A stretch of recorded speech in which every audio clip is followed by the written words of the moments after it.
आज हम फूलबासन बाई यादव के बारे में सुनेंगे। महिला सशक्तिकरण की ये मिसाल है। आइए सुनते हैं। फूलबासन बाई यादव का जन्म 5 दिसंबर 1969 को हुआ।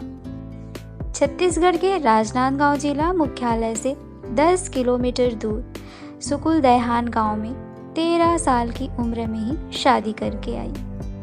फूलबासन बाई बचपन में पढ़ाई की इच्छुक थी, किंतु गरीबी के कारण बड़ी मुश्किल से कक्षा 5वीं तक की पढ़ाई पूरी कर पाई। फूलबासन बाई की शादी काफ़ी कम उम्र में हो गई थी। ससुराल में उन्होंने काफ़ी गरीबी देखी। कई दिनों तक भूखे भी सोना पड़ा था। बच्चों के लिए खाना तक नहीं होता था। उन्होंने कभी अपने गांव में बकरी भी चराई, लेकिन हार नहीं मानी।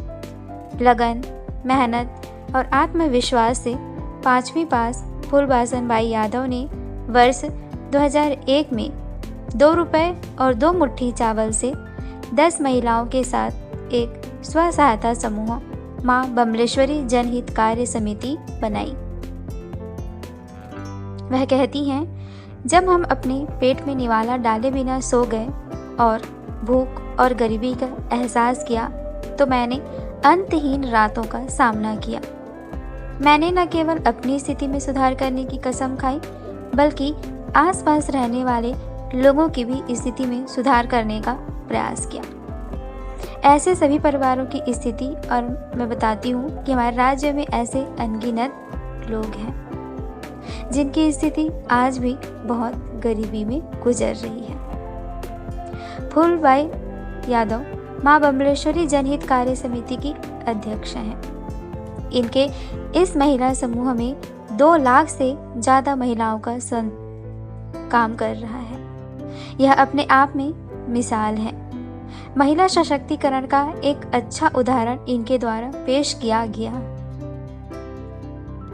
फूलबासन बाई कहती हैं, जब आप अकेले में रहते हैं तो ये चीज़ें कभी आपके दिमाग में नहीं आती।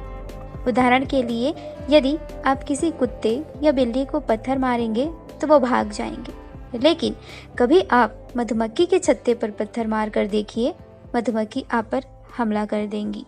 यही संगठन की शक्ति है। प्रमुख कार्य और अभियान जो कि फूलबासन बाई के द्वारा स्टार्ट किया गया था, उसको हम लोग देखते हैं। कई महिला समूहों को सशक्त बनाने और उनकी वित्तीय स्वतंत्रता सुनिश्चित करने में बड़ी भूमिका निभाई, जिससे गांव में रहने वाली महिलाओं की स्थिति में सुधार हुआ और वो सशक्त बनी। समूह पल्स पोलियो पहल, इस जैसे स्वास्थ्य और स्वच्छता कार्यों में भाग लेते और दूसरों को भी प्रोत्साहित करते कि वे अभियान का समर्थन प्रदान करें। उन्होंने गांव में नशा मुक्ति अभियान चलाने के लिए महिला फौज की भी तैयार की, ताकि वो घरेलू हिंसा के मामलों पर लगाम लगा सके। जिले में खुले में शौच को रोकने में योगदान दिया। उनके नेतृत्व में कई गांवों में सरकारी सहायता के बिना खुले में शौच बनाया गया। महिला सशक्तिकरण वह उनके अधिकारों और कर्तव्यों के बारे में जागरूकता पैदा करने, उन्हें स्वतंत्रता प्राप्त करने और उनकी आर्थिक स्थिति में सुधार करने में मदद करने के लिए दृढ़ संकल्पित रही।